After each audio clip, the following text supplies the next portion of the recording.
আজকে কোনো জিনিস খেয়ে মজা পাচ্ছি না। আরে এত কমলা, দেখতে তো সুন্দরই লাগছে, দেখি একটা খেয়ে। আরে এত অনেক মজা, দেখি আর একটা খেয়ে। আর ধরবি না, টাকা দিয়ে কিনে খা। কত টাকা কেজি বেচো? প্রতি কেজি 500 টাকা, তুই কিনতে পারবি না। এই 2 নাম্বার কমলা আবার 500 টাকা। কিনলে কিন, না কিনলে যা। প্রতি কেজি 200 টাকা দিব। তোর কিনা লাগবো না, আমি তোরে কিনে দেখাবোই, তাও তোর দোকান থেকেই 200 টাকা দি। তুই পারলে কিনে দেখা যা। তোর দোকান থেকে কিনবো, তুই দেখে নিস।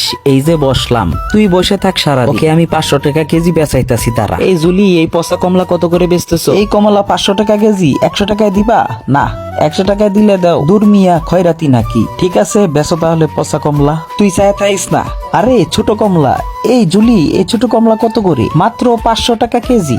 এই কমলা 500 টাকা? হ, 500 টাকা। 100 টাকা দিবা? না, তাহলে চলে যাই। আরে জুলি, এই কমলা আমাকে ছাড়া বিক্রি করতে পারবি না? না পারলে ফেলে দিব। আরে এই কমলাগুলো দেখতে সুন্দর। এই কমলা কত করে? 500 টাকা কেজি। এতটুকু কমলা 500 টাকা, ওই দিকে 100 টাকা করে বেচতেছে। কি কইলো এটা? আমার তো কম দামে। তারপর কি হলো দেখার আগে তুমি যদি আল্লাহর কটকে ভালোবেসে থাকো, একটি লাইক আর সাবস্ক্রাইব করে দিও। যদি তুমি শয়তানকে অনুসরণ করে থাকো, তারপরে কমেন্ট বক্সে আল্লাহর নামটি লিখতে ভুলো না। 200 টাকা, 200 টাকা, সময় আছে এখনো, দিয়ে দে। আয় নিয়ে যা, যা আছে সবগুলা দিয়ে দে।